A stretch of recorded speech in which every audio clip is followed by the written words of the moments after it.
Je veux que vous commenciez à dire « Je vis dans le présent et je jouis de chaque instant de ma vie. Je vis dans le présent et je jouis de chaque instant de ma vie. » Maintenant, vous devez apprendre à jouir de tous les jours ordinaires de votre vie. Jouir de tous les jours ordinaires. Aller au travail, se lever, aller au travail, conduire dans la circulation, rentrer à la maison, donner à manger aux enfants, faire la vaisselle, faire la lessive, payer les factures, aller se coucher, se lever, lundi, mardi, mercredi, jeudi, vendredi, samedi, dimanche, lundi, mardi, mercredi, jeudi, vendredi, samedi, dimanche, lundi, mardi, mercredi. Si vous pouvez apprendre à jouir de ça, à ce moment-là, vous dépouillez Satan de son pouvoir de vous rendre malheureux.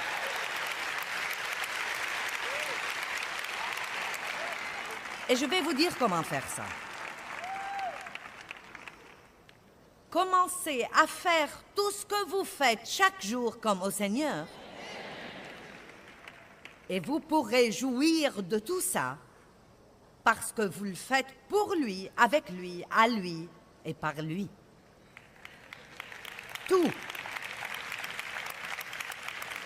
N'allez pas au travail juste pour avoir un salaire. Si vous ne supportez pas votre travail, trouvez un autre travail. Trouvez quelque chose que vous aimerez faire, sinon vous passerez une grande partie de votre vie à le détester. Je déteste l'embouteillage, je déteste mon travail, je déteste. Ne détestez rien à part le péché et la méchanceté et le mal. Commencez à aimer les choses. J'aime ma vie. Je vous défie de le dire chaque jour. J'aime ma vie. J'aime ma vie. J'aime Dieu. Je m'aime. J'aime les autres. J'aime ma vie. J'aime mon travail.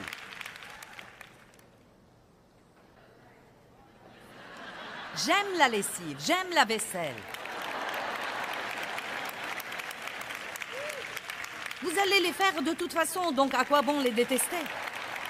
Non, mais sérieusement. Je suis plus que vainqueur. Je peux faire cette vaisselle avec joie.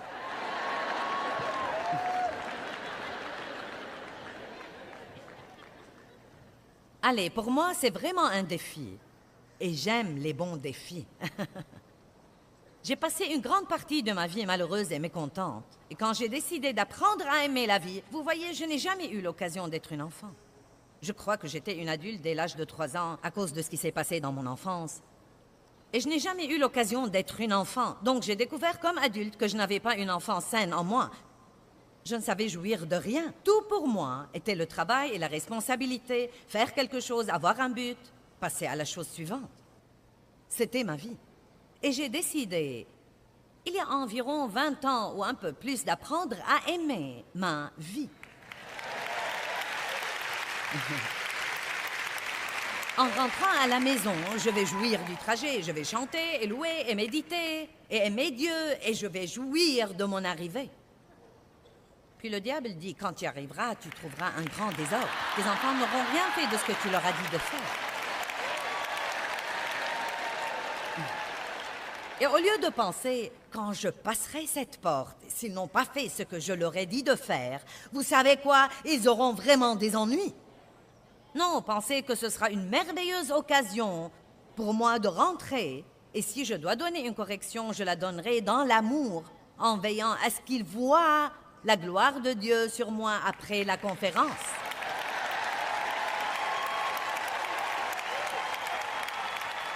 Allez, vous le savez aussi bien que moi, parfois nous projetons de piquer une bonne crise. N'est-ce pas? Nous l'avons déjà planifié. Si vous faites ça encore une fois... Et ensuite, secrètement, vous espérez presque qu'ils le feront parce que vous cherchez une excuse pour décharger. Oui, j'ai quelques sœurs là-bas. Vous les types, vous feriez aussi bien de lever la main, vous aussi.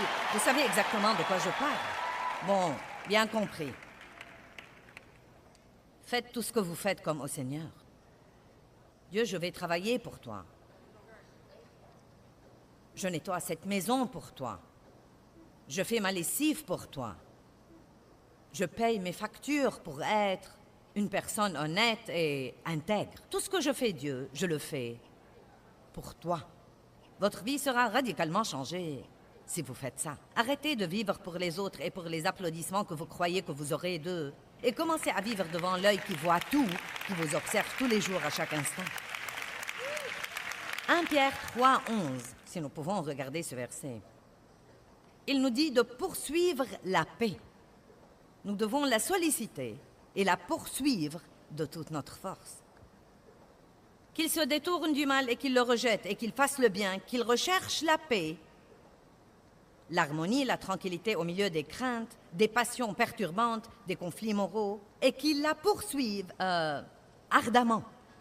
Ne vous bornez pas à désirer des relations paisibles avec Dieu, avec vos semblables et avec vous-même, mais recherchez-les et poursuivez-les. Laissez-moi cette partie sur l'écran.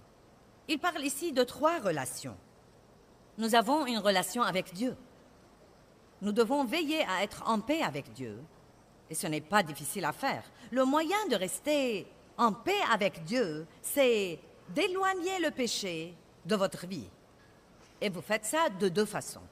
Soit vous faites ce qu'il faut pour commencer, soit quand vous faites vraiment des erreurs, vous êtes prompt à vous repentir. Vous demandez à Dieu de vous pardonner, vous vous occupez de la chose, et comme ça vous pouvez maintenir la paix avec Dieu. Vous n'aurez jamais la paix avec Dieu si vous lui désobéissez. Aussi dur que vous essayez de dissimuler, vous n'aurez pas la paix avec Dieu si au très fond de vous, si vous êtes honnête avec vous-même, aussi nombreuses que soient les excuses que vous trouvez pour ce que vous faites, si au très fond de vous, vous savez que c'est quelque chose que vous ne devriez pas faire, vous n'aurez pas la paix avec Dieu. Amen. Et je ne connais pas une meilleure façon de le dire que la façon dont je viens de le dire maintenant. Quand nous voulons faire vraiment quelque chose, nous pouvons trouver des excuses. Eh bien, tous les autres le font. Dieu se fiche de ce que font tous les autres. Il s'occupe de vous personnellement et peut-être qu'il y a des gens que vous connaissez dans votre vie qui font quelque chose et ne ressentent aucune conviction de Dieu. Mais Dieu ne vous laissera pas le faire. Et vous ne devez pas contester, vous devez savoir qu'on demandera beaucoup à qui l'on a beaucoup donné. Et peut-être que vous avez demandé à Dieu quelque chose qu'ils ne lui ont pas demandé. Et si vous voulez que Dieu le fasse dans votre vie, vous aurez à marcher un peu plus que sur le chemin resserré. Je murmurais une fois, eh bien, Dieu, il paraît que tu t'occupes toujours de moi et tu sais, ils font ceci et ils font cela et ils n'ont pas l'air de croire que c'est vraiment un grand problème. Pourquoi tu me dis toujours que je ne peux pas faire ça? C'est très simple. J'ai reçu cette réponse dans mon cœur. Tu m'as demandé beaucoup de choses. Tu les veux ou non? Si je veux passer à la télé tous les jours, devant une grande partie du monde entier, et partager la parole avec eux, alors, naturellement, je dois rester sur un chemin très resserré. Et dans le but de faire ça, j'ai dû apprendre à vraiment écouter Dieu. Et si je ressens une conviction, si mon cœur n'est pas tranquillisé, non mais même si c'est quelque chose que Dave n'a pas l'air d'avoir un problème à faire, si mon cœur n'est pas tranquillisé, je ne le fais pas. Amen.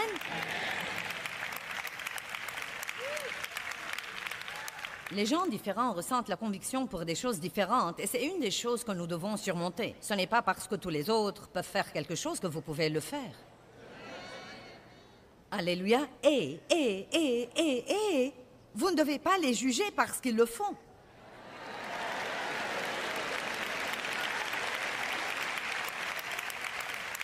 Ce qui arrive, c'est que les gens qui cherchent à vivre dans la piété croient vraiment qu'ils sont les seuls à faire ça. Et maintenant, tout à coup, ils veulent juger tous les autres qui ne font pas ce qu'ils font eux-mêmes. Laissez les gens tranquilles, priez pour eux, laissez Dieu s'occuper d'eux et veillez à faire ce que vous êtes censés faire et vous pouvez être sûr que le reste ira très bien. La paix avec Dieu.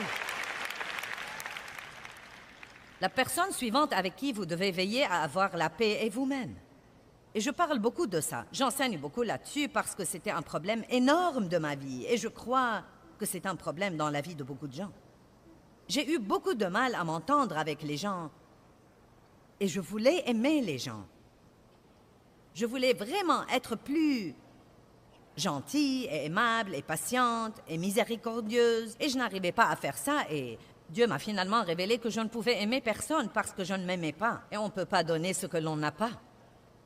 C'est pourquoi travaillez sur ça. Vous devez avoir une bonne relation avec vous-même. Vous devez avoir une bonne relation avec vous-même. Et ce verset que j'avais mis sur l'écran le prouve. Remettons 1 Pierre 3:11 sur l'écran, la dernière partie de ce verset. Ne vous bornez pas passivement, paresseusement. Si seulement j'avais la paix. Ce n'est pas comme ça que vous aurez la paix. Vous devez la solliciter, la poursuivre, la rechercher ardemment de toute votre force. Vous devez trouver les choses dans votre vie qui vous volent votre paix et vous devez vous en débarrasser. Amen. Ne vous bornez pas à désirer des relations paisibles avec Dieu, avec vos semblables et avec vous-même. Donc, il parle de 3 relations distinctes. Des relations où nous devons veiller à avoir la paix. Je vais donc vous demander aujourd'hui, est-ce que vous vous aimez? Certains s'aiment, mais je peux presque garantir qu'il y a ici plus de personnes qui ne s'aiment pas qu'il n'y a des personnes qui s'aiment. Vous vous aimez vous-même? Est-ce que vous vous acceptez vous-même? Vous êtes conscient de vos faiblesses aussi bien que de vos forces. Et franchement, vous vous en fichez. Maintenant, je ne suggère pas que nous ayons une habitude relâchée ou négligente à l'égard du péché. Ce n'est pas du tout ce dont je parle. Mais certaines de nos faiblesses ne sont pas des péchés. Ces faiblesses sont souvent des choses que nous aurions voulu qu'elles soient différentes. Nous aimerions être capables de faire cette chose que quelqu'un d'autre fait, mais elle semble être un tel don et si facile pour lui. Mais pour nous, elle est difficile.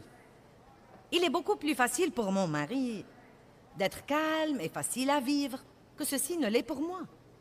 Car je dois vraiment me discipliner sur ce plan.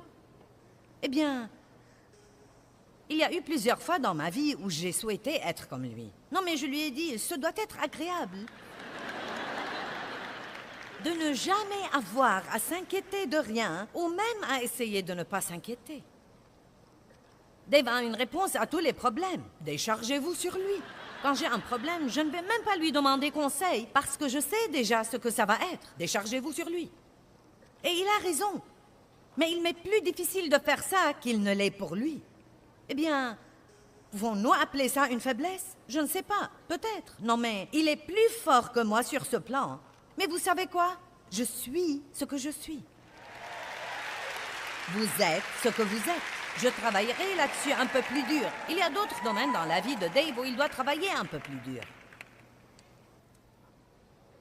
Vous ne surprenez pas Dieu. Il ne vous a pas choisi et tout à coup il a dit « Oh mon Dieu, regardez avec qui je suis coincé. » La Bible dit que Dieu vous a choisi exprès parce qu'il vous a aimé et qu'il sait la fin depuis le début. Il est chef et le consommateur de la foi. Tous les jours de votre vie ont été écrits dans son livre avant que vous ne soyez jamais venus à la vie. Dieu connaît toutes les paroles dans votre bouche que vous n'avez pas encore prononcées. Il connaît chaque décision que vous prendrez avant que vous ne le preniez. Et il dit toujours, je vous aime inconditionnellement, je ne vous abandonnerai jamais, je travaillerai avec vous et je vous recueillerai et je veillerai sur vous.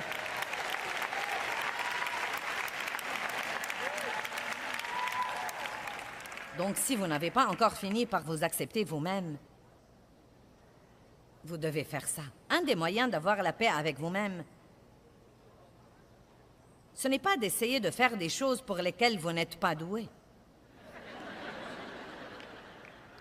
C'est triste de voir les gens dépenser environ 80% de leur énergie à essayer de s'améliorer dans des domaines pour lesquels ils ne sont pas doués, au lieu de passer 80% de leur temps dans les 2 ou 3 choses pour lesquelles ils sont vraiment doués et les travailler et arriver à exceller dans ces domaines.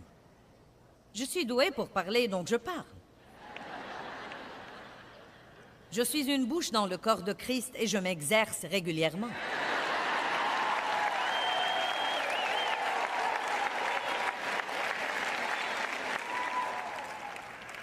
J'ai essayé de jouer de la guitare une fois. Mes doigts ne sont pas assez longs. Non, mais je suis passée par toutes les choses en me comparant aux autres personnes. Je n'ai pas le temps pour ces messages aujourd'hui, mais l'essentiel est que vous devez apprendre à être en paix avec vous-même. La paix avec Dieu, la paix avec vous-même, la paix avec vos semblables. Mais comment pouvoir s'entendre avec les gens? Ouh! Mon Dieu! Ne vous attendez pas à ce qu'ils soient tous comme vous, car ils ne le seront pas. Nous sommes différents pour une bonne raison. Vous entrez dans une famille et vous pensez, comment ces deux enfants pourraient venir du même endroit?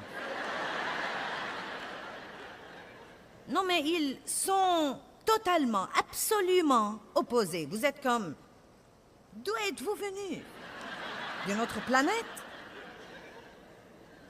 Et pourtant, Dieu met certains dons dans les gens. Il nous donne des tempéraments différents parce que nous avons tous besoin les uns des autres. Et Satan nous crée des dissensions parce qu'il sait mieux que nous ce qui arriverait. Il sait la puissance que nous aurions si nous pouvions apprendre à être dans l'unité et dans l'accord. Tout ce que vous devez faire, c'est de lire le livre des Actes et vous verrez que quand l'Église était nouvelle, quand elle était jeune, avant d'avoir le temps pour toutes les absurdités et les divisions et les confessions et toutes ces choses différentes, à quel point l'Église était puissante. Des miracles, les morts ressuscités et les boiteux marchaient et les sourds entendaient, les aveugles voyaient et le nombre des disciples s'augmentait tous les jours par milliers. Les gens donnaient généreusement ce qu'ils avaient pour aider tous les autres. Mais vous donnez juste assez de temps aux gens. Non mais parfois... Les gens veulent que je fasse partie de quelque chose et je ne veux même pas m'y introduire. Car ça peut être si beau au début. Puis tout à coup, quelqu'un veut être le responsable. Puis quelqu'un d'autre n'aime pas ce que fait le responsable. Et donc maintenant, il veut se soulever et être le responsable. Maintenant, il va prendre la moitié du groupe et les dresser contre l'autre moitié. Et je suis comme, eh bien, sachez que je n'ai plus le temps pour rien de ça dans ma vie désormais. Je ne le ferai pas.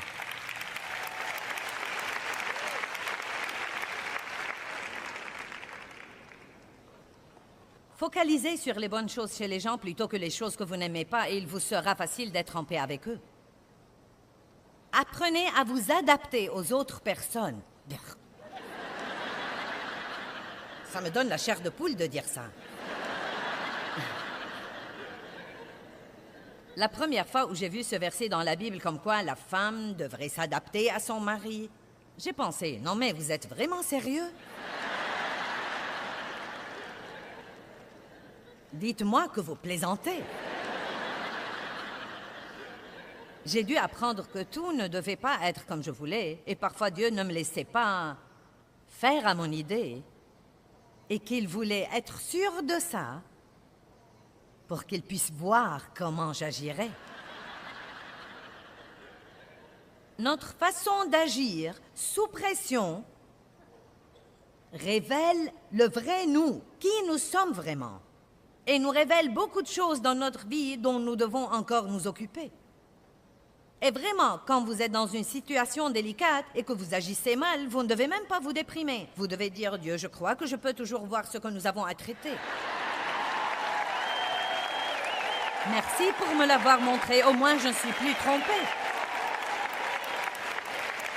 Vous pouvez même remercier Dieu. Dieu, merci pour m'avoir montré ça. Au moins, je ne suis plus trompée et je ne penserai plus beaucoup de bien de moi que je ne le devrais.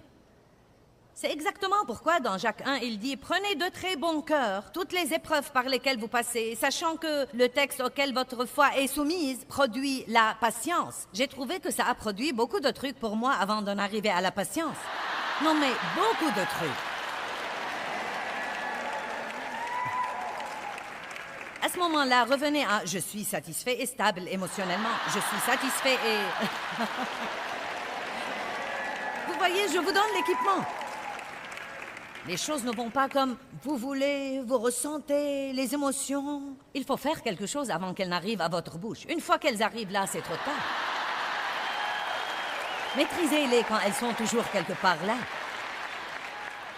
Et vous pouvez ressentir ça. Elles montent.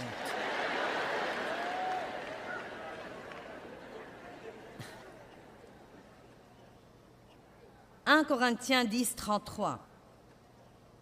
C'est ainsi que moi-même, je m'efforce de plaire, de m'adapter aux opinions, aux désirs et aux intérêts des autres, en m'adaptant à tous en toutes choses, en ne cherchant pas mon avantage personnel, mais celui du plus grand nombre, afin qu'il soit sauvé.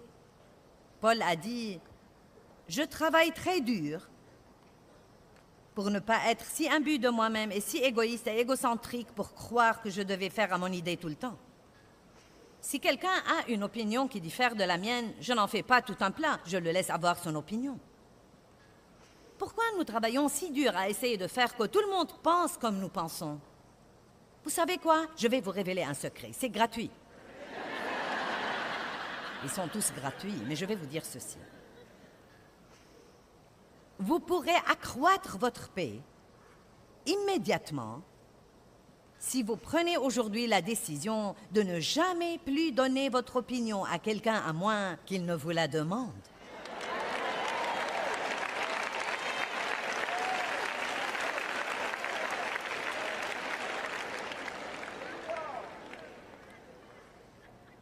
Non mais j'étais le genre de personne, j'avais hâte que quelqu'un respire dans une conversation pour que je reprenne la conversation et commencer à lui dire ce que je croyais. Je pense. Quand allons-nous comprendre que nous ne savons pas assez pour dire à quelqu'un ce que nous pensons?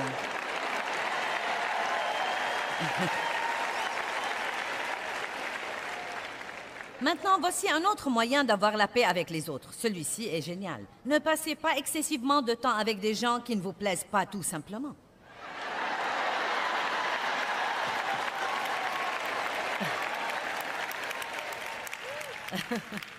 Or, je crois que je suis tenue par le commandement de Dieu d'aimer tout le monde.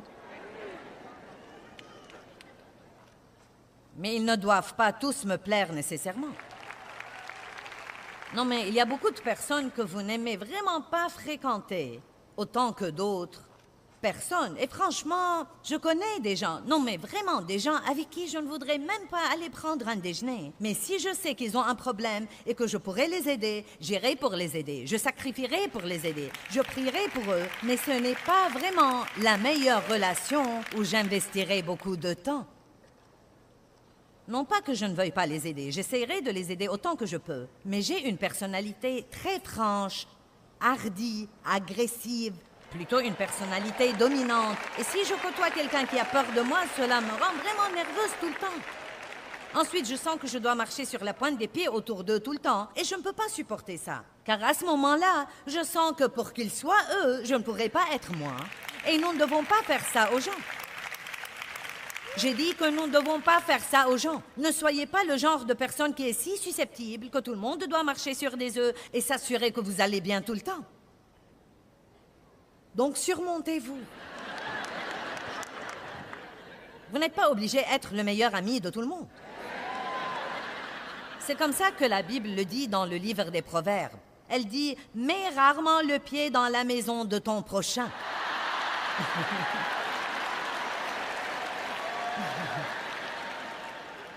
Vous savez quoi? Même les gens que vous aimez authentiquement et honnêtement et sincèrement, si vous passez tellement de temps avec eux que vous vous impliquez dans la vie l'un de l'autre, vous finirez par ruiner ce qui aurait pu être une belle amitié.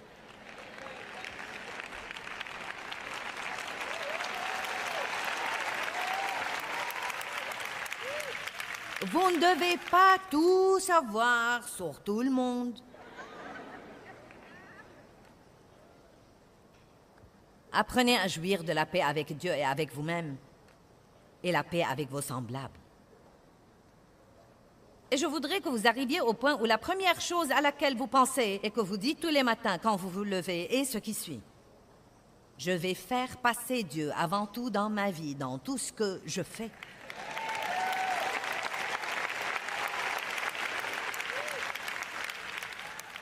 Dieu est le premier dans mes pensées, ma conversation, mon temps, mon argent et toutes les décisions que je prends. Je cherche Dieu d'abord avant toute autre chose. Et il ajoute à ma vie les choses qu'il veut que j'aie. Romains chapitre 11, verset 36. Car de lui, et par lui, et pour lui, sont toutes choses. Car toutes choses émanent de lui et proviennent de lui. Toutes choses vivent par lui, et toutes choses sont centrées sur lui et tendent à s'accomplir et à se consommer en lui. À lui soit la gloire.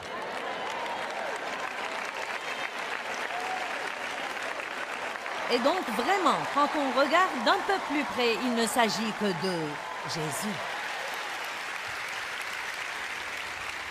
Il ne s'agit que de lui. Allez maintenant, louez Dieu. Il ne s'agit que de lui. Amen. Amen.